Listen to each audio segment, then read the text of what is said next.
Vote শান্তিপূর্ণ ও নিরপেক্ষ হলে বিএনপি ফলাফল মেনে নেবে বলে জানিয়েছেন দলটির চেয়ারম্যান তারেক রহমান। সকালে গুলশান মডেল হাই স্কুলে সপরিবারে ভোট দেন তারেক রহমান।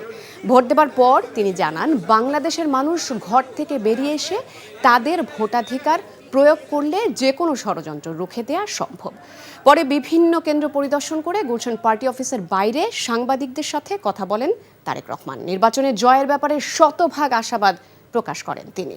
ফল ঘোষণা দেরি হবার কোনো কারণ নেই উল্লেখ করে দ্রুত ফলাফল দেবার দাবিও জানান বিএনপি চেয়ারম্যান তারেক রহমান।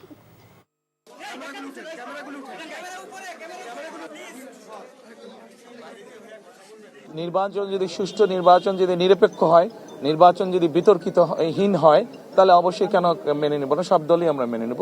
কিন্তু অবশ্যই এখানে একটি শর্ত আছে যে নির্বাচন নিরপেক্ষ হতে হবে, নির্বাচন শান্তিপূর্ণ হতে হবে। আমরা যেসব অনাকাঙ্ক্ষিত ঘটনা দেখছি, যেভাবে মানুষকে বিভ্রান্ত করার চেষ্টা হচ্ছে, সেই এরকম বিষয় তো অবশ্যই মেনে নেওয়া যাবে না।